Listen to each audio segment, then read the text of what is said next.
So thank you for joining us, Hunt. I've not spoken to you before, but I have been on your group and have enjoyed all of your posts and things like that, and wondered if you'd had mystical experiences, because we were doing Mystic Week this week, based on what the group wanted. Some of us are looking for the mystical, some were looking for love, some were looking for health. So each week we choose meditations to do. And I got your response this morning and I was really happy to see it. So I'm going to literally hand straight over to you and go for it. Let us know when you started, have you done meditation before? Was this all through Dr. Joe's stuff? Go for it. All right. Well, it's been a fantastic journey and I love talking about this kind of stuff. So thank you for asking me, and hi, everyone. Hope you're all having an amazing day or evening wherever you are. I found Dr. Joe back in November of 2019 and started just devouring his content. I was always a big fan of David Hawkins, and I tuned into a podcast where they were going to be discussing David Hawkins, and they spent the majority of the podcast talking about Joe Dispenza. And I was like, why have I never heard of this guy? And I immediately, got online, started looking at his content, ordered books, and just fell in love with the message. Really resonated with me. It struck me deep in my soul and really reawoke me back to who I am.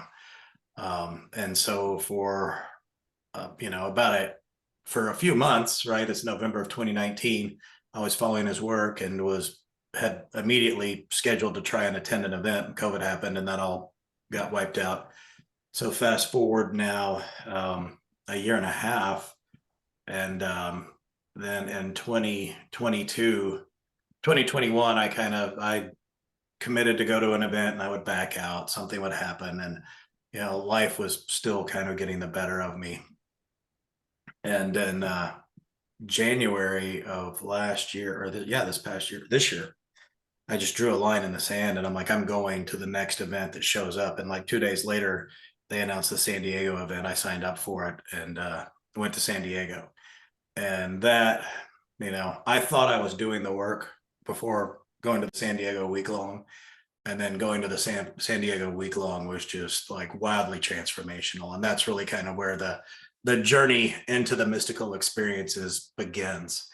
And so during the pineal gland meditation in San Diego, I hit gamma and had just this wild out-of-body experience, and the hook was set for the rest of my life. And I just not only fell in love with the meditation practice and moving into that mystical experience, but even more so, participating in the healing practice and being a healer and just being able to share that energy and that love that was flowing through me with others.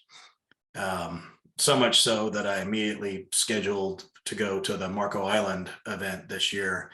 And that is where where the heavens opened up, where my heart cracked open. And I began to have just overwhelming, powerful mystical experiences, beginning with the second meditation there. And I guess this is kind of where I'll begin. So at Marco Island, I had volunteered just to participate in the science, thinking I was going to wear a Garmin or get a brain scan. And somehow the computer selected me to be a healee, which was very, very exciting and also extremely overwhelming. Because in my life, I'm used to giving and helping and providing, not receiving. And so the idea of like receiving that love completely freaked me out, and I was scared to death. And a good friend of mine in this work, who some of you I'm sure know, Hardeep, I was talking to him and he said, look, just open your heart with gratitude and receive, right?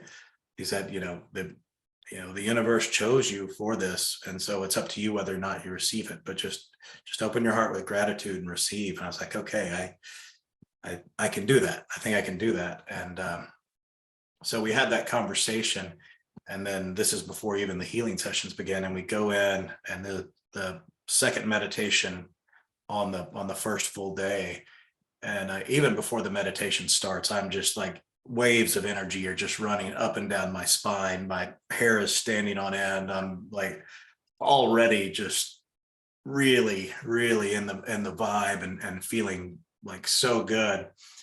And we get into the meditation, and the first thing that happened was one of the blue beings showed up and stood over me and started communicating with me, about transformation, about the transformation that needed to happen with me, with my heart, that I needed to let go of fear and doubt and anger and shame and guilt, and that they were here to do that if I was willing. And kind of a reoccurring theme through this first meditation was, there was a constant asking for my permission to move forward in this process. So while I was receiving all of this love, it was also my free will that was allowing it to happen and participate in. But so this blue being is there, and he's standing behind me, and he's got his hands on my shoulders. And then he'll take one hand off my shoulder and just start pushing my head down into my chest, like just like burying my chin in my chest to the point where I can't breathe. And as he's doing this, he's holding it there for a long time. And it was a masculine energy, is why I say he. And so he does this, and like, I don't breathe, and I don't breathe, and I don't breathe, but I don't care. And it's all just magnificent. And at the same time, like, my shoulders are now like burning hot, and I can just feel all this intense heat starting to build up in my body. And then he'll pull my head up, and I'll take a breath, and then he'll push it right back down. And so he does this a few times. I mean, it's a long time. Like, even I'm to the point where, like, I haven't taken a breath, and since I don't remember last time I took a breath. And kind of right as I had that thought, he'll pull me up, and then almost like dunk me again, but always pressing me down. And then he does this like 3 times, and then on the third time, he's like, "Okay, are you ready?" And I'm like, "Yes, I'm sure I'm ready." He's like, "All right." And then all of a sudden, this beautiful, like the most beautiful thing I've ever seen in my life.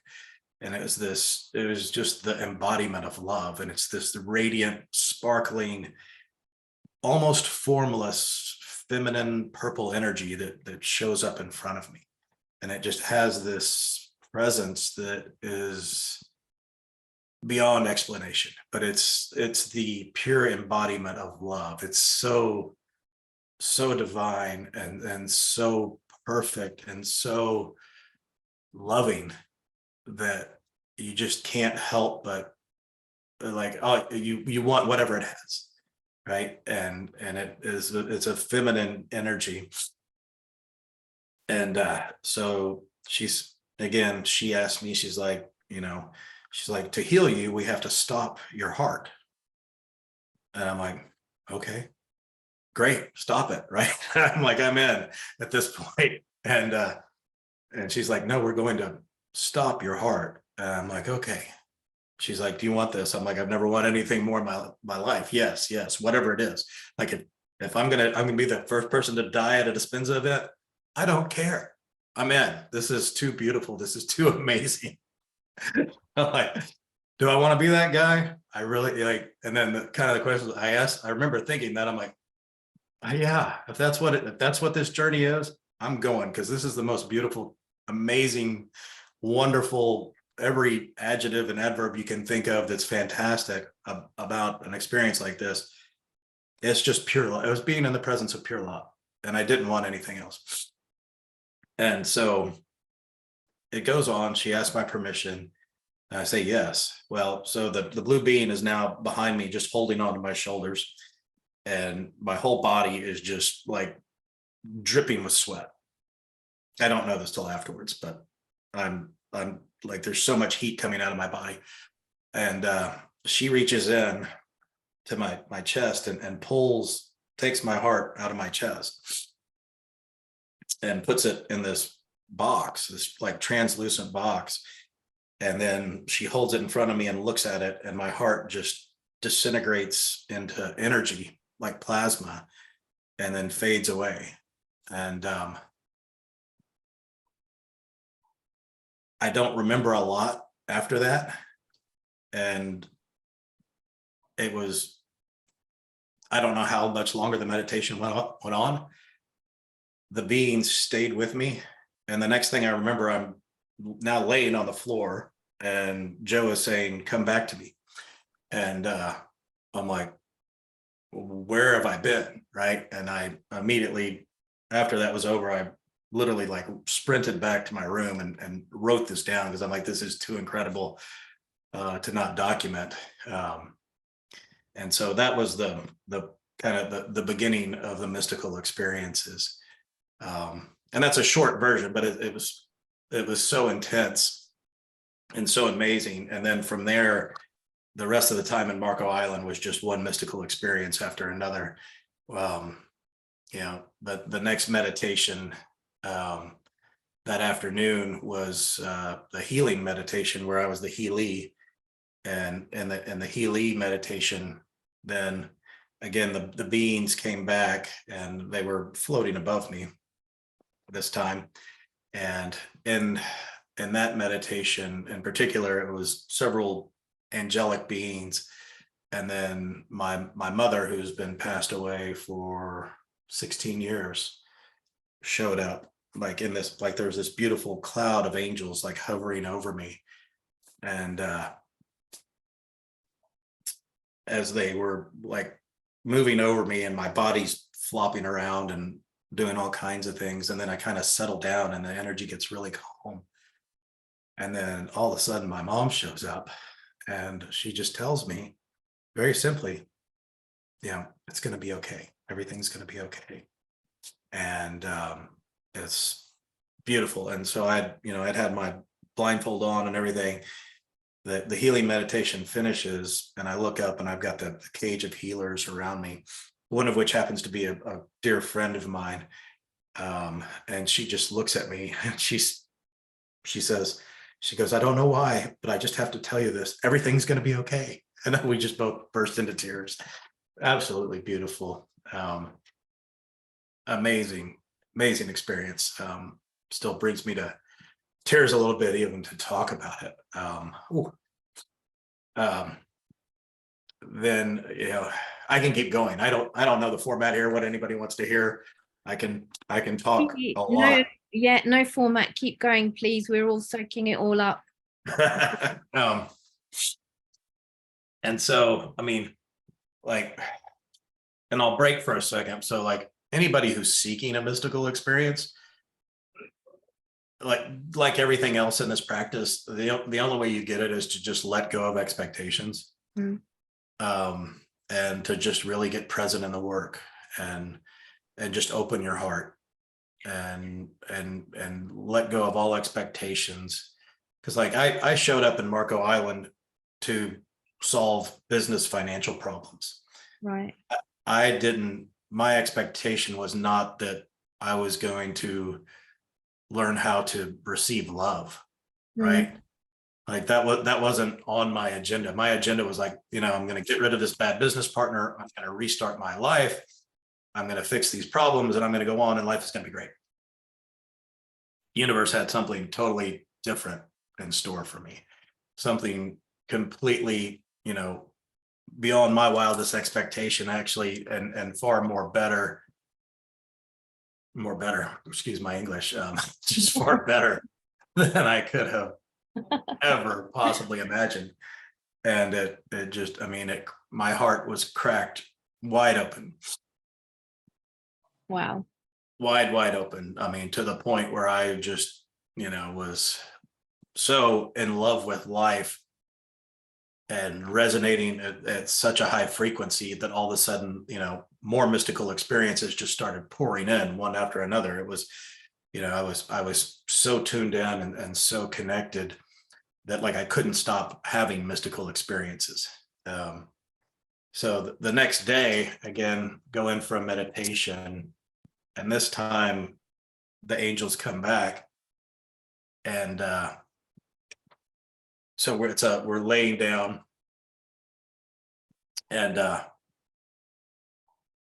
three angels come down, and one holds my legs, one holds my upper body, and another one like sits on top of me and reaches inside my body and starts rearranging things. And I'm like, what in the world is going on? And they said, well, there was some things that you didn't know about, but that you've been feeling, but now they're taken care of, right? Just kind of matter of fact. And they said, now that we fixed that, we're going to show you the future. And they completely blew my mind, showing me a future that was so very different from the present reality that I was living, and I'm still partially living, but I can see it now starting to unfold. That was the most profound meditation, and so like just like beyond mind blowing, beyond heart blowing, just soul. Like when you see a future that looks nothing like the life you're living, and it's shown to you with so much clarity that it's not only not, it's it's improbable that it's not going to happen. Right. And so what was it, if you want to, and you're happy to share, can you tell us how different it is from what you're like? Was it your personal life, or was it the way the world's going, or? It's so across the board. And like it like from different location, I mean, just like everything you can possibly imagine, A to Z and back again, completely reorganized in such a beautiful way, which meant also some healings that I had kind of like, I had been dealing with something since childhood that I'm 52 years old. So for 42 years, I've been dealing with that. I really hadn't even thought about it anymore as a health issue because I've just lived with it so long and it's not life threatening. So it's like, whatever, it just is what it is. Well, that's completely reversed now. Is one good example. Then, all of a sudden these business opportunities started showing up out of nowhere. And like, I kept trying to say no to them, and they like hunt me down and like, no, you're doing this. So I got back from Dubai 6 days ago, over there working on starting a business that we're really excited about. That literally the day I showed up at Marco Island, I sent off a presentation to these guys at their request, kind of with a, whatever whatever, if it happens, it happens. Wouldn't it be cool? But I give it a snowball's chance in hell. And now we have signed contracts and are in the process of mobilizing and deploying people and equipment over there for this new business. And in the interim, like all these other opportunities are showing up with amazing people. And one of the things that I came out of Marco Island with was that I love doing this work so much that my new intention was not to run another business, but to hire people to run those businesses so that I could spend my time doing this work and connecting with you guys and seeing where that leads and moving my life in a whole different direction. And the wild thing is, like, the more time I spend doing this, the easier the 3D things keep getting, and the better they keep getting. Yeah. Right. And so it's laughable. And so like even this business in the Middle East, I brought in a partner who's got a ton of experience in that type of business to run the business. So all I have to do is a little bit of relationship management, go over there as needed, but I get to stay heart-centered. I get to stay focused on doing this kind of work. And so I just so amazing. Now back to another mystical experience, but I feel like my life is just kind of a rolling mystical experience, so I can talk about anything. But so I get back from Marco Island, and this is about, let's say I've been home for 4 days. And after having seen that future and had all those mystical experiences, and still just like every meditation, I can't, like I had to literally move the furniture out and lay in the middle of the room because my body was moving around so much during the meditations that I couldn't lay on a bed. I couldn't lay on a couch. I couldn't sit in a chair. I had to have a lot of space just for the amount of energy that was moving through.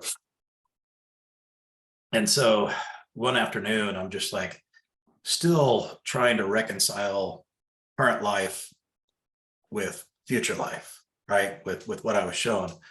And I'm just like, I can't, I don't even know how it's going to happen, right? I don't, what's going on here. And I'm like, okay, when in doubt, meditate, right? That's my kind of my new motto. And so I go in our guest bedroom and I do the alchemist meditation, having a beautiful, beautiful meditation. I'm in just this big field of like purple plasma ether energy. And I'm just kind of like hanging out, and I'm like, the guides are there. And I'm like, what is all this? And they kind of start laughing at me. And I'm like, like, what? And they said, well, hon, it's a gift. And it's up to you to receive it or not. And I'm like, oh, a gift, I mean, again, that whole receiving thing. And I'm like, okay. And funny part of that meditation. So after I do all that, then oddly, Dr. Joe from the torso up just kind of cruises by in the background of the meditation. And he just looks at me and winks as he does, he gives that, kind of wink. And I'm like, Dr. Joe, what are you doing here? And he just looks at me and smiles and says, Hunt, just keep doing what you're doing. And then he just kind of fades off into the distance. It's like, wow, okay, all right. And so then I got on the group. I'm like, odd question. Does Joe show up in anybody else's meditations? And a few people said, yeah, that he does. So I was like, okay. Yeah. I'm not losing it. So just great meditation there, kind of calms me back down, grounds me quite a bit, go about my day next day or so. And then I'm in a body electric meditation and just having this amazing experience. I end up in this place where everything is energy. And it's like these golden strings that are attached but unattached. Just everything is this golden plasma. And it can reform anything from a face to a building to any reality you can imagine. And as I'm in this space, these beings they'll come through and they'll communicate, and their silhouette, their face will be in this plasma, then they'll go away. And then whatever I think about will form out of the plasma. And then finally this one being comes in, and again, just this, it's just the presence of pure love, right? You can't describe it other than like when you feel it, it. And it's just like, again, I'm just like, oh, all right. And she says, okay, do you want to know how God loves? Oh. And I'm like, well, yeah, of course I want to know how God loves. And she goes, okay. And she just kind of laughs and she goes, all right. She goes, think of someone you love. It's like, okay. She says, now hold them in your heart. Hold them with all the love you have. So I think of my daughter and I'm just loving on her, and it just is so big. And I'm like, wow, that's amazing. And then she just laughs again. She goes, okay, now add someone to that. So then I think of my wife, and I add her to that, and the love just gets bigger. And then she says, okay, now add someone to that. And the love just, it's not multiplying, it's geometric. And then she says, okay, she said, now add everyone that you know into that field. And I'm like, oh, it's so big. And she goes, we're not done. She said, now add everyone that has ever lived into that field. And I'm just like, my eyes are spinning in the back of my head. It's overwhelming. And she's like, that's how God loves everyone all the time, forever, from the past to the future, with so much love, and it never ends. And at that point, I blacked out and came back to, and it was just, it took me 2 or 3 days to even get back to a realm of consciousness where I was able to, like, I could see the 99% in everything and everyone, not the 1%. So even though like a physical body would be represented to me, I was just staring at people's souls, at their energy. And it was just completely amazing. And that's like the most profound of all the mystical experiences I've had. That was the one that just really like blew me away. And it's the one that, if I share one thing with you all, is that the amount of love that is here for you and that is in you is unmeasurable. It's unquantifiable. And it's so incredibly beautiful, and it's just right there waiting for you right now. Okay.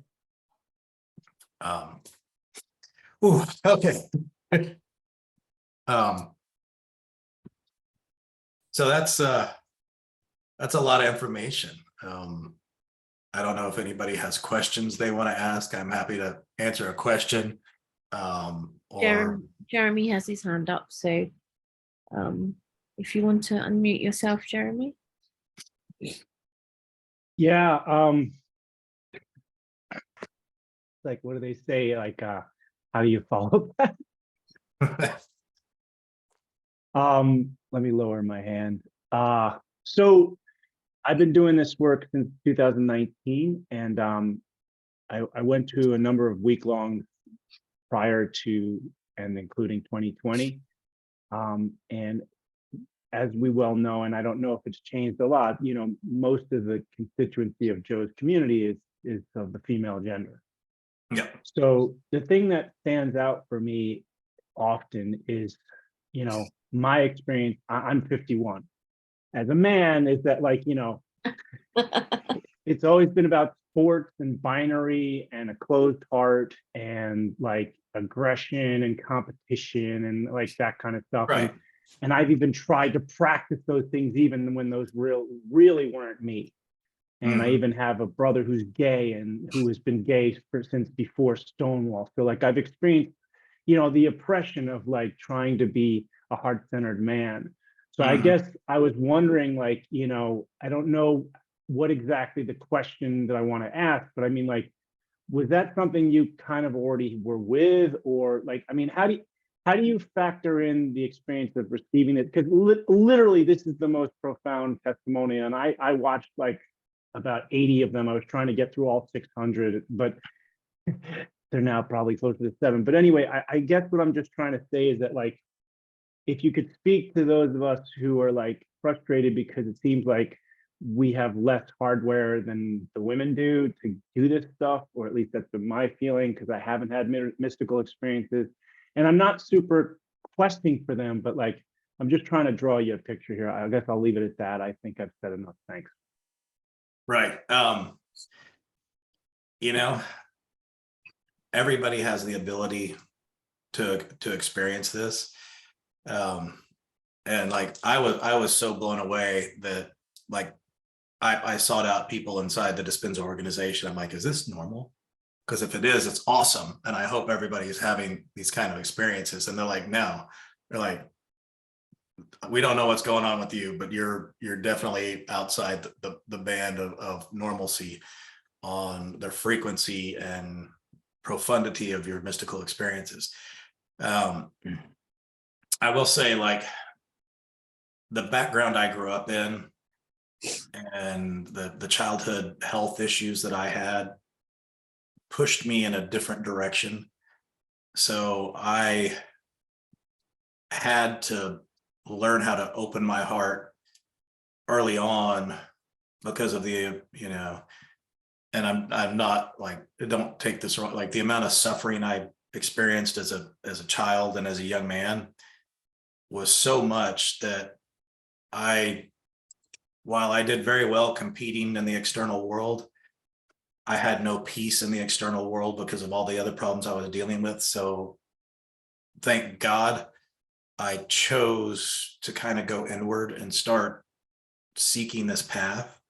And so from even being a teenager, I was reading existential psychology. I found Wayne Dyer. I did Tony Robbins. I've always been on that path first of developing myself in the 3D, because like you, I was like, it is a competition and I'm going to kick ass and I don't care what anybody else says. And the easiest way to prove my worth is to go make a bunch of money and, flip the world off and go, I told you so. Right. But what that path, and I followed that path for a long time, that path always led to personal destruction. And so, I'd go through the cycles. Like I'd get very 3D, very masculine, very, let's be a billionaire. Let's have private jets and houses all over the world. And then I'd figure out how to screw that up, and I'd come back and I'd find myself. And then the rise would start again. And then somehow, now that I'm 52, right? So in my 20s, in my 30s, in my 40s, I made and lost several fortunes as I would get connected, open up, and like building a business was very easy, from million to 100 million to $1 billion valuation businesses was very, very easy. It would just happen. Then I would start to believe it was all me, and then they would all fall apart. And that would force me back to who I'm supposed to be. And so now I've finally connected with who I'm supposed to be in a very authentic way and in a permanent way through this work. So I really like, the odd thing is like, now that I don't care about being successful, now that I don't care about, I'm like, yeah, we've got businesses. And if you want to know about the business, talk to those guys, right? I'm here to help, but I'm over here. Like I'm building this legacy now of love, of heart. And that's really all I want to do. Like, and even my meditation this morning, I like made this declaration. I was like, even though these opportunities are here, I'm not going to allow myself to get so involved in them that my ego tries to take over, because I've been there. So I'm handing off responsibility, and I'm there for guidance. But my purpose on this planet is over here doing this work with you guys and with Joe Dispenza and helping people find themselves through this journey of love. Thank you. Maria's. I don't know if that answered your question. Sorry, that was a broad. No, that was great. I'm not looking for the answer. I just wanted to put that energy out into the air and, reflect that other men feel the same way, and that, but that doesn't mean anything. It's just the limitations of the current physical form that I inhabit now, and then that could change at any moment. So thank you. Yeah, absolutely. Maria? Thank you, Mona. So Hunt, I think I want to start with saying that, I think it's an absolutely mind-blowing. Thank you for sharing your experience, Mona. Thank you for organizing. It's absolutely beautiful. And I'm so jealous in a very good way, in a positive way.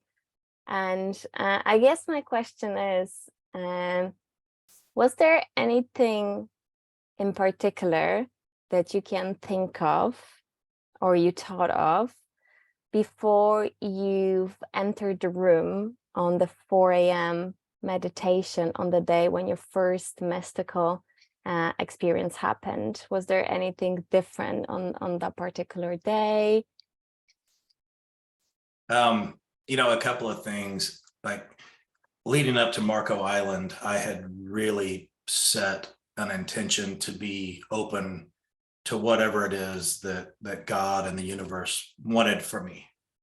And that's what started, was the Coherent Hearts group started as 40 days of coherence, just really trying to embody the practice on a regular daily basis with a community to open my heart. I also modified my diet. I quit drinking. I did some things to really prime myself because I wanted not necessarily the mystical experience, but I wanted answers, right? Mm-hmm. And I wanted clarity and I wanted freedom. And I was willing to do and still am willing to do whatever it takes in the 3D reality to make myself available to that energy. And so if that means eating less or not drinking at all, or whatever it means, right? Staying grounded, staying present, all those things. So I was building up to the event and I really primed myself. And I was intentional about it. Then the conversation I had with my dear friend Hardeep right before the meditation really is what kind of unlocked my heart and my mind to be open to receiving, which that was one of my biggest impediments. Is I never felt worthy enough to receive anything from anybody. I thought I had to give to have worth. I thought I had to provide to have worth. I thought I had to serve, and I love doing those things. But now I do them because I love doing them, not because I want approval or because I need something back. And so the intention now is very, very different than it was before, where I was seeking approval. I was doing work, seeking approval, trying to validate my existence, right? And then I went from trying to validate my existence to just expressing the love inside of me and giving it freely. But what triggered it really was the conversation I had with my friend Hardeep, where he said, look, just open your heart up, be grateful, and just receive it, man. And he has the most beautiful way of talking, and I'm sure some of you know him again.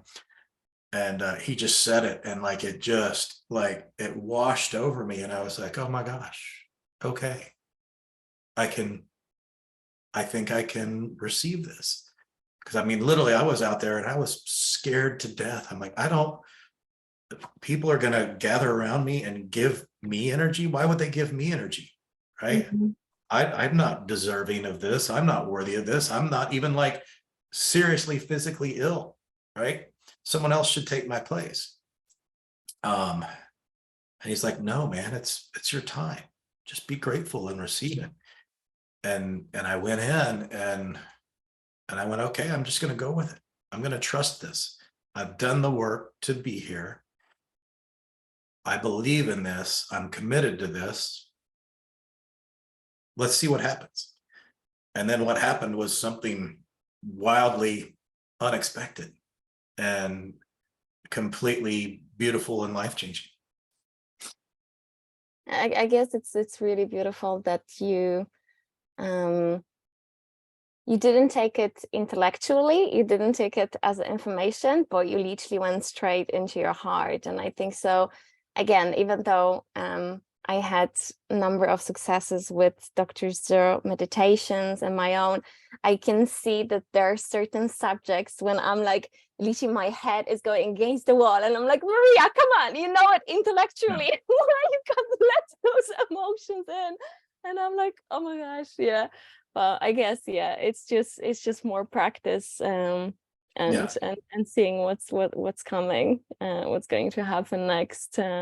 But And I'm very guilty of intellectualizing meditations. Like I get in my way all the time. Like I'm, even this morning, I was like, wow, like, are you even listening to this meditation? Because like you're over there worrying about getting gas and what these guys are going to say. Like, just get back over here. Right. And I'm like, okay, how am I going to get back over here? I'm like, I need to anchor myself into this. So I set that intention. I'm like, this is my passion. This is the most important thing to me for my personal existence in this life. I gotta act like it, right? And so I'm gonna set an intention that I'm letting all this other stuff go, and I'm gonna be here, and I'm gonna be in this work for as long as it takes. And so, like Joe says, it's like riding a stallion, right? And he smells the mares in the barn. You're like, we're not going over there. There'll be time for that later. But right now we're meditating. And so I drug myself back over and then, finished the meditation and, went about my day. But I just, it's catching yourself when you start to do that, because it's so easy to do that. And when you get more and more familiar with the meditations, right, then it's like, you can get in that habit of where it's like watching a rerun. It's like, okay, I know what's going to happen next, and I know what's going to happen next. And when that happens, I would just recommend go find another meditation that you haven't done in a long time, something that brings back the novelty and something that catches you off guard. And it will, like for me, when I do that, it will run with me, because now it's not habit anymore. And it's because like the other ones are like so embedded in the subconscious that like you could almost like mouth along with the words as Joe's saying them. So keep it fresh. And walking meditations too are a great way to really, for me, keep it fresh. Because when you're walking and meditating, doing it with your eyes open, it adds another level of imprinting, I think, in your brain. So for whatever that's worth. I'm glad you said that, because I think we often beat ourselves up about, I had a good meditation one day and today I haven't. And we all sat in the group that we meditate together in the morning. We often tend to beat ourselves up about, it wasn't a good one today or whatever. And knowing that you have bad days as well, knowing that Dr. Joe has bad days as well, and that you set intentions before you start is so good to hear as well. I mean, I'll even, if I'm having a bad meditation, I'll reset. Yeah. Right. Okay. And I'll back all the way out. I'll choose a different meditation, and I'll get real clear on why I'm there, and then go back in and have a very different experience. Yeah. But I mean, if you're in a meditation and it's not working, it's okay to abort and reset. Right. Because I mean, it's your meditation. It's for you. It's about you. And it's about your life and your experience. So own that, right? And do what you have to do to find that sweet spot. And there's no wrong answers when it comes to that, right? As long as it's safe, right? Right? Don't go cut the head off a chicken. That's not going to make your meditation deeper. But if you need to get up, reset, sit back down, I don't think there's anything wrong with that. Yeah, no, it's definitely interesting that you mention it, because I a few times had actually paused the meditation. It's like, no, I can't feel the melody today. It would be my favorite on another day. And I was like, no, today I can't feel the melody. And I switch to a next one. And sometimes what I play a game, I say a number and I go through a list of my meditation, and I'd be like, oh, the 7th I count in, and I'll do this one. And it's like, it turns out it's like one of the most beautiful meditations I had. So yeah, definitely worth trying. Okay, we have got Richard has a question. Hi, Hunter. Thanks for your amazing testimony. Incredible.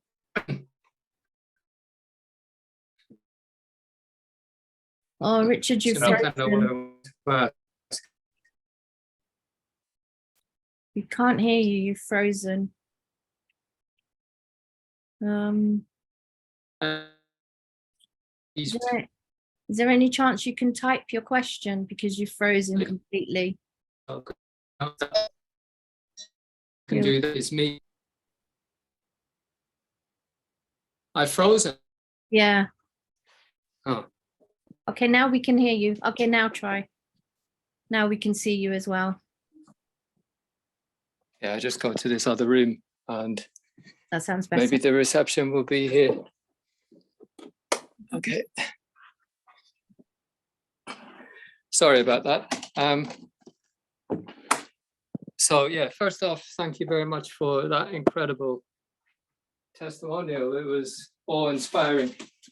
And the question that I want to ask is not, yesterday I had a pretty scary day with the disease my body was diagnosed with. And of course, I'm not asking how do I heal? I know only I can do that. But my question is, since the London event, I've had a lot of shaking and purging, and I can quite often get quite deep into the meditations, which are beautiful.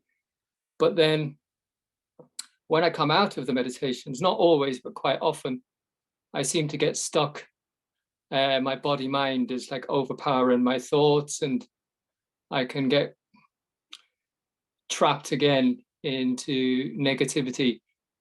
What would you be your advice, or if you have any, on how I could, or how anybody could, not eliminate, but sort of, help with that? Because I understand I'm deep in the river of change at the moment, and yesterday felt like I dropped into the abyss of the river and I need to come back out again. All right. I can tell you what works for me. And I don't know if Dr. Joe agrees with this or not. But all I can share is what works for me is I have a whole list of what I call I am declarations that I use. And especially like when I feel stuck like that, I'll walk around my house, I'll walk around the block, I'll walk across town if I have to. And just with every step, it's I am worthy, I am powerful, I am abundant, I am prosperous, I am healthy, I am generous, I am wise, I am loving, I am kind, I am blessed, I'm aligned, I'm coherent, I am grateful. And I just keep repeating that over and over and over and over again with every step. And then I start at the beginning and just keep saying that. And that, and as I'm walking and breathing and saying this, there's not room for the negative thoughts to come in. And then that usually opens the door for something else positive to come in. And that would be my advice. And that's my advice, again, based on what works for me and what I do for myself. When I'm having a bad day, when I'm feeling overwhelmed by a situation, without fail, I get out and start walking. That's my go-to, is to start walking, listening to a walking meditation, listening to Joe's lectures, listening to something that's going to serve my soul. And then at the same time, even if it's just beautiful music, and then just make a list of I am declarations that you believe, and you believe unwaveringly, and you believe without a doubt, and just proclaim them, speak them over your life. The power of your words, right? The power of your words have power over your mind, have power over your body. So I am healthy, I am whole, I am complete, I am loved, I am loving, I am blessed. Whatever the right words are for you, and you'll find them, you know what they are. Just tune in and write them down, document them, memorize them, and use them as a go-to, use them as a mantra when you need them. That's what they're there for. That's great, Hunt. Thank you very much. I suppose I'd stop saying things like that, because Dr. Joe says if you don't truly believe them, they get blocked at the brainstem, but I think if you're doing the meditations in combination with them, they should start to go through. They should start to open up. Right. So yeah, thank you very Yeah, much. and they are the truth about you, regardless of what you believe. They are the truth. So accept, believe, surrender, and declare those things over your life, over your body, and over yourself. Yeah. Thanks, brother. You're so welcome. I think Hunt also mentioned that, you know, the most precious thing you said about how does God feel about you? Do that yourself. Right. That was amazing. Just do that for yourself. Feel that love for that one person, then the second person, then the third person, and continue. I'm getting goosebumps just saying it. Yeah, it's amazing. It was awesome. Thank you very much. Does anybody else have any questions? I can't see any hands. Do you have any more experiences you can share with us, Hunt? Because we're clearly just soaking it all up. I can go on. Go on then. So Marco. Oh, you're frozen.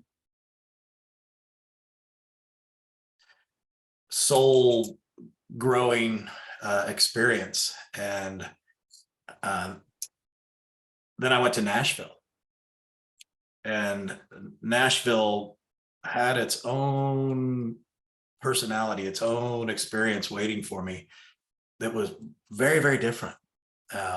Interesting. So, you know, I went into Nashville thinking I was going to build on Marco Island, and I got to Nashville, and apparently I still had work to do.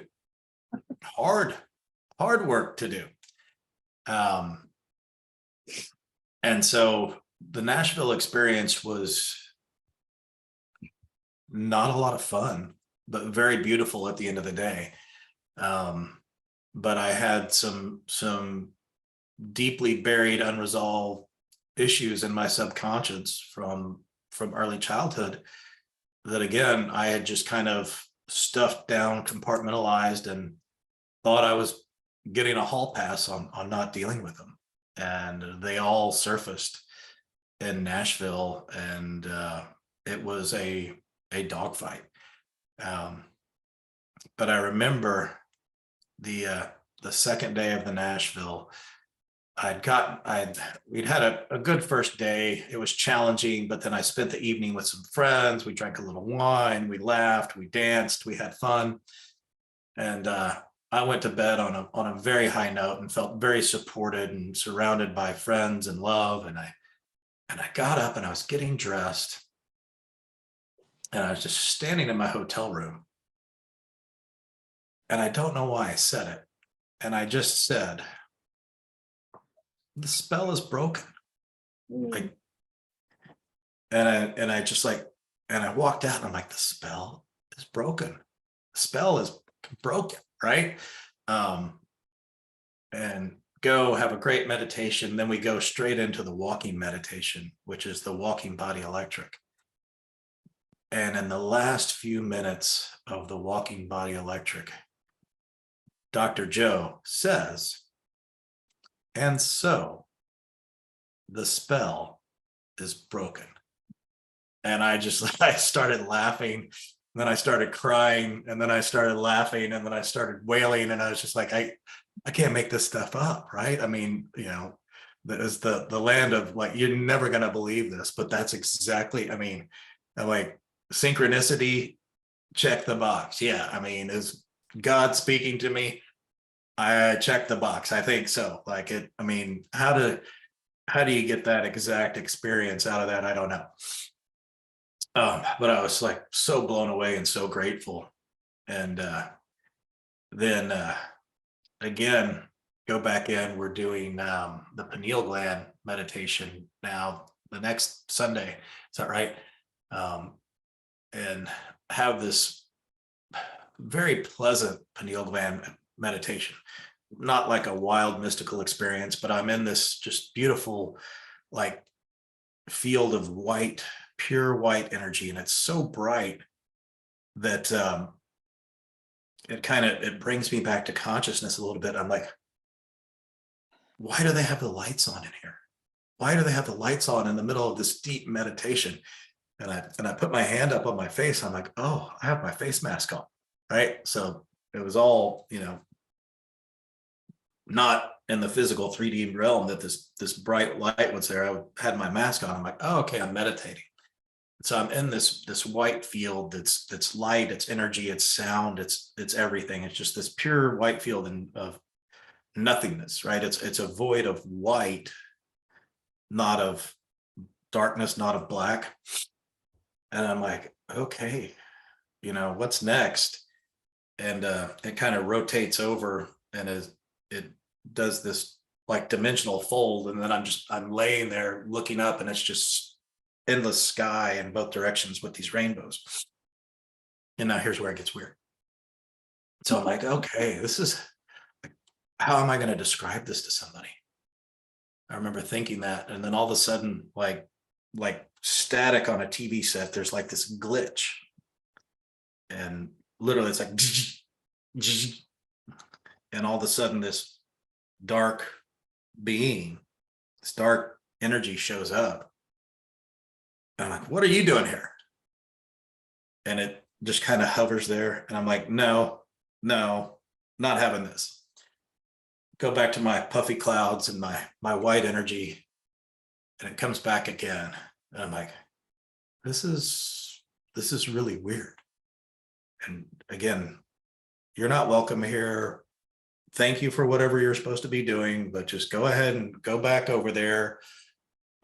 Your energy's not welcome here. I'm sending you away. Lots of love, but be gone, right? Firm boundary. Kind of get through it. Finish the pineal gland meditation. Like, all right, that was pretty interesting, pretty wild.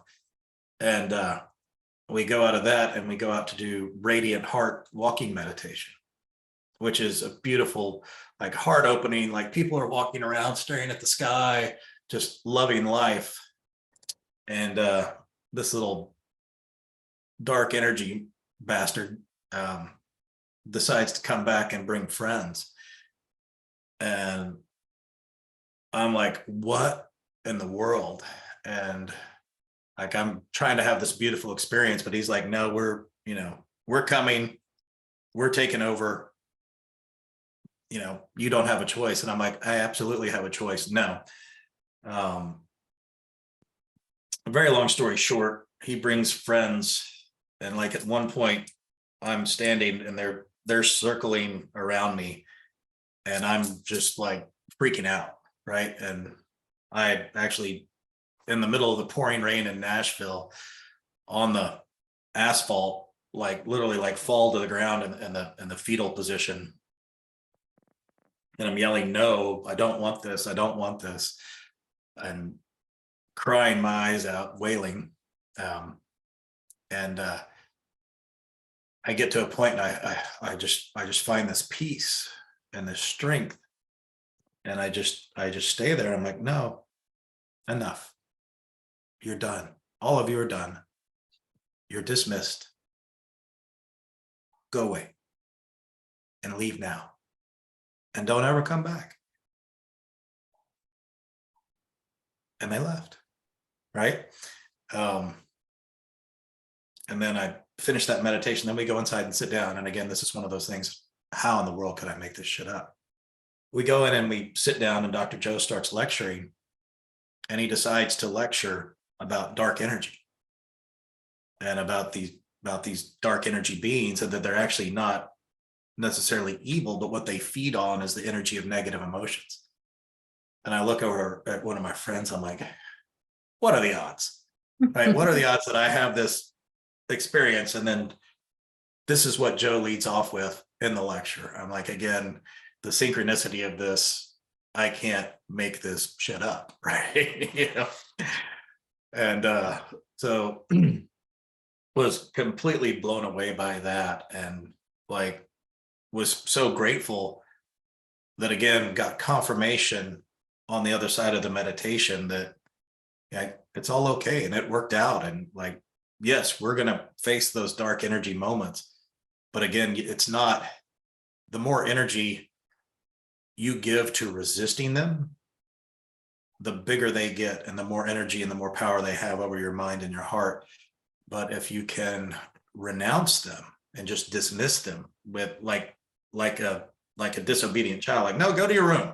Mm. We're not having this conversation. You're done. Just go away. Shoot, you're bothering me. If you don't, when you don't resist and you don't feed that energy, it's much easier to get rid of them. So that's how that experience went. And that was, I guess 2 weeks ago. So Thank with you. that, I would say, when you come across those things, and even when you come across yourself, like, stay strong. Don't buy in to the disbelief, right? Don't buy into the fear. Buy into the truth about yourself. Buy into the love that brought you here. And start there. And then build back up and stand in that love, because that love is the energy that creates all things. And that love, the energy of that love has the power to neutralize anything else. And that love is you. You're a part of it. And how do you deal with, someone's got a question, but I just want to jump in. How do you deal with the doubt?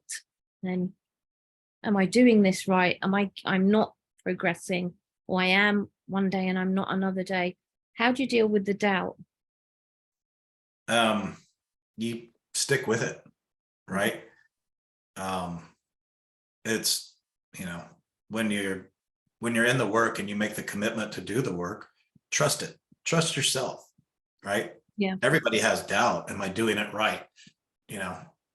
Is it working? Yeah. Well, again, if you believe it is, it is. Yeah. You have the power over the entire experience. And so when you're going to use the power of your mind, use it to reinforce the strength and beliefs of your heart, right? Build that bridge and let your heart feed your mind, and then let your mind feed back to your heart. But, like Dr. Joe says, the mind thinks, but the heart knows. Mm. When you have those moments of doubt, go back to what do you know? What brought you here? Not the suffering, not the misfortune, not the disease. What brought you here was the desire to connect to something bigger, the belief in something more, the belief that you are more. That's what you know. You are more than all of this. Mm. This is a hologram. Mm. This is a temporary experience. You're still eternal. So, as Dr. Joe says, you're going to be with you for an awfully long time. This body is just one plane, one level of experience. So, when you have doubt, when you have fear, just back up to what you know and listen to your heart. Your heart isn't telling you to be afraid. Your head is. So listen to your heart and let your heart guide your head, not the other way around. Thank you. Diana, you had your hand up, but then you took it down. Did you want to ask something before we go to? Maybe very quickly. Thank you so much, Juan, and thank you so much, Hunt. And actually, it was just a clarification on your last point around, dealing with those negative energies that come, and as a sort of like purge and release. Because I had something very similar after Nashville for 2 days, just sitting really with a lot of. And I just wanted to clarify when you said, just you're saying basically like, no, you're dismissing them, you don't want to give them power, but by resisting it, aren't you giving it like power in a way? Because the way and again, like it's all individual, but the way I cleared that was just to really sit with myself in silence and almost like let them come and actually, rise and get cleared that way. And for me, like, I really want to understand that subtlety, and I'm not sure if I understood you correctly. Yeah, thank you. Sure. And again, what I didn't say resist. Like resistance is force and attention and giving it power, giving something external to you power. I like the word renounce. or dismiss, when you renounce something, right, you take away its power, you take away its authority, you send it packing, right? Like an insouciant child, go to your room. We don't do that here. This is not allowed. And love, while giving and kind and generous and benevolent, love has very clear boundaries, because love does not tolerate that which is not love. Right? So anything that's presented to you, again, listen to your heart. Anything that's presented to you that is not love, renounce it. Send it packing. Yeah. Whether it's a thought, whether it's an entity, whether it's another person, it is completely okay to dismiss it, right? And you don't have to overpower it, and you don't have to fight it. You don't even have to engage. You just stiff arm, give it the Heisman, right? Thank you very much, but you're not welcome here. And yeah, perfect. Yeah, no, I get you. And send it to wherever it belongs, but it doesn't belong to you. And don't let it attach to you, because that's what it wants. It wants to burrow in. It's a parasite, and it lives off of your energy, right? Just think about it. It's taking energy away from you. It's taking life force away from you. Yeah, perfect. Thank you. Thanks. Oh, my pleasure.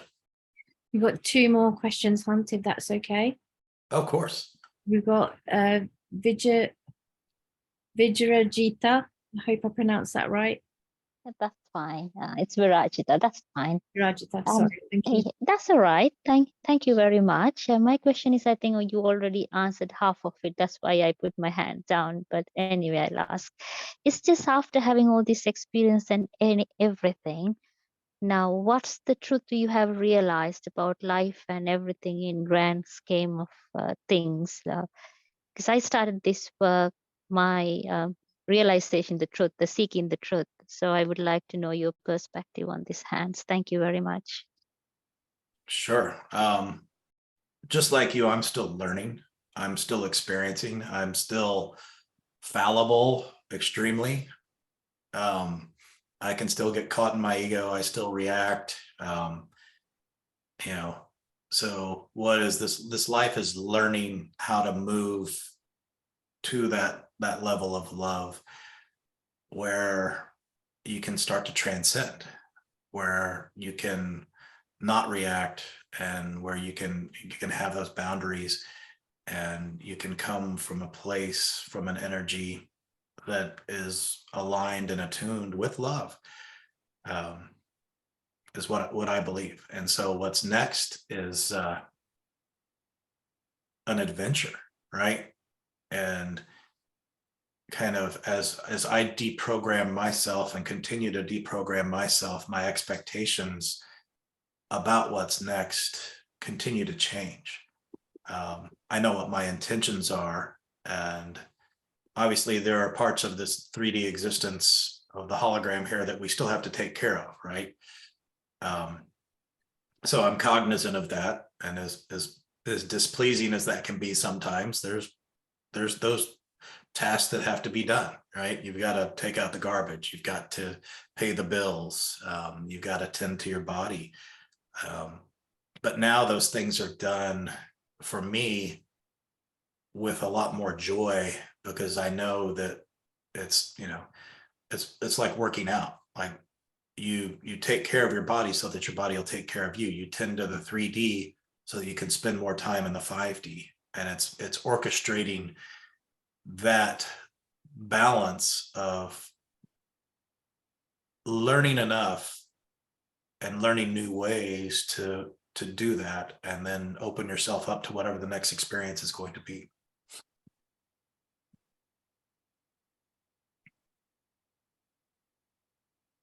Is that good? Thank you.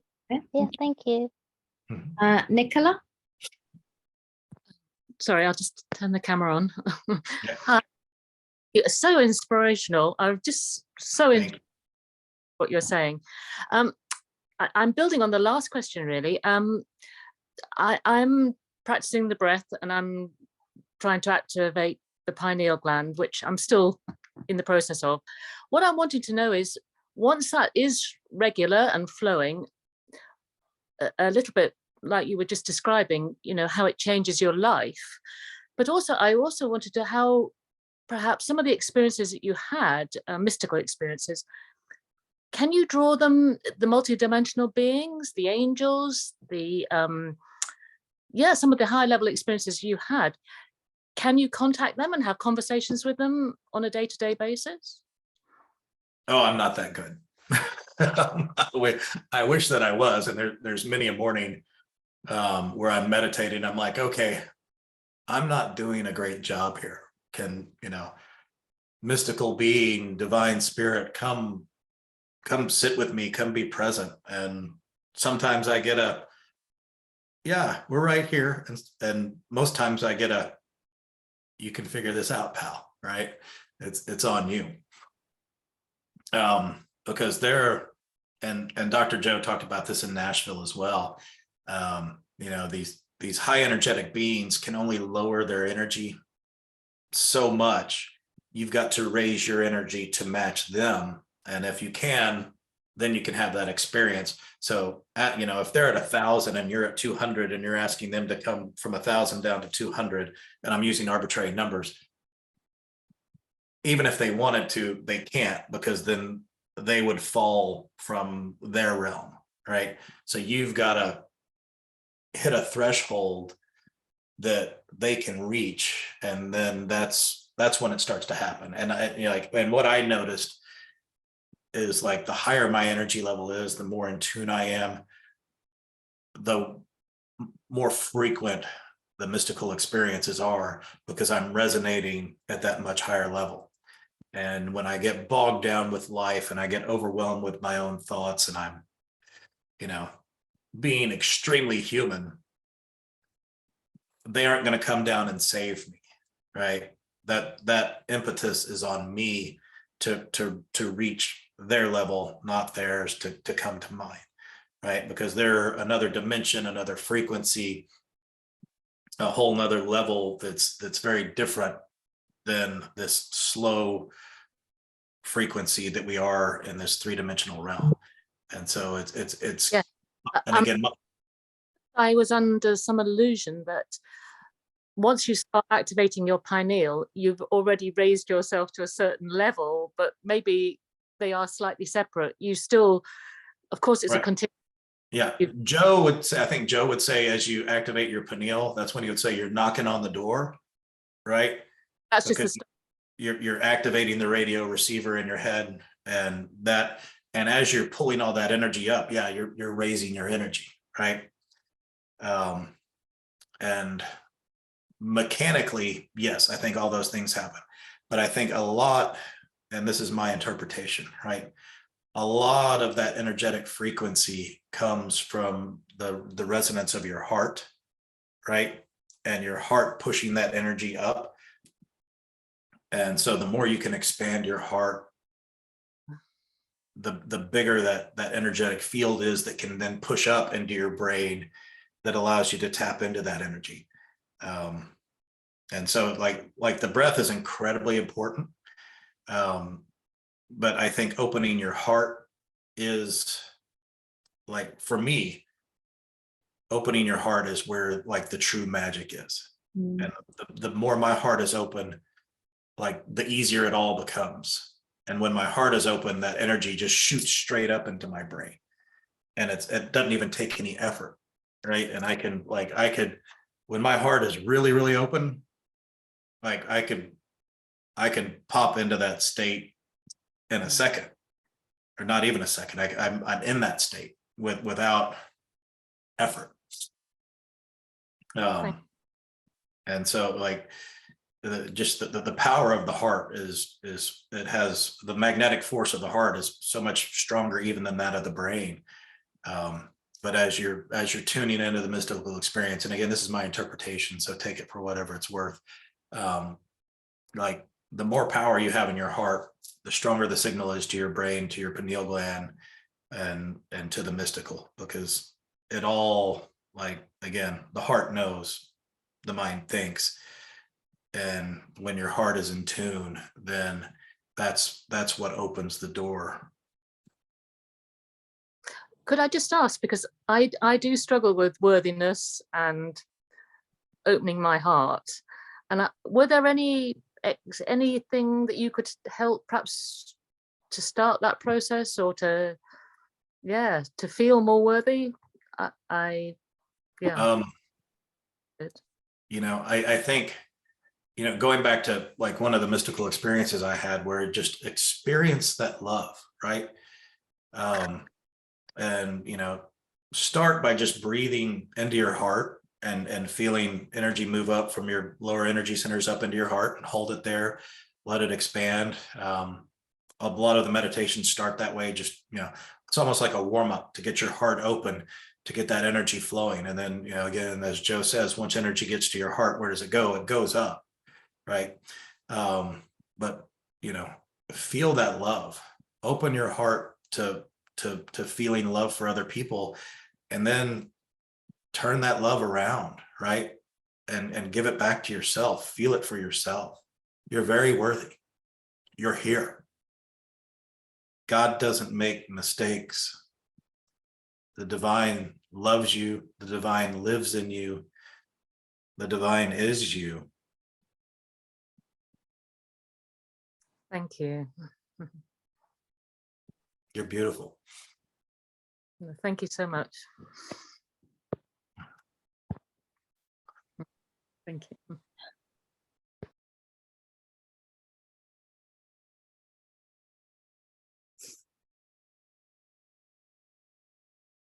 Does anyone have any more questions? Because I kind of can't speak. Well, thank you. I think that's a beautiful way to end. You're all so beautiful. It's such an honor to share my journey and my story, and I look forward to connecting with all of you more and hearing yours and sharing more. And you are beautiful. I love you all. Just feel that love, trust it, because it's a mirror reflecting back to you what's inside of you. 100%. Thank you, Hunt. And thank you, everyone. Thank you, Mona. Thank you. It was lovely. Thank you. Have a beautiful evening. You too. Thank you. Thank you. Thank you. Thanks. Bye, everyone. Thank you. Thanks. Bye. Thank you.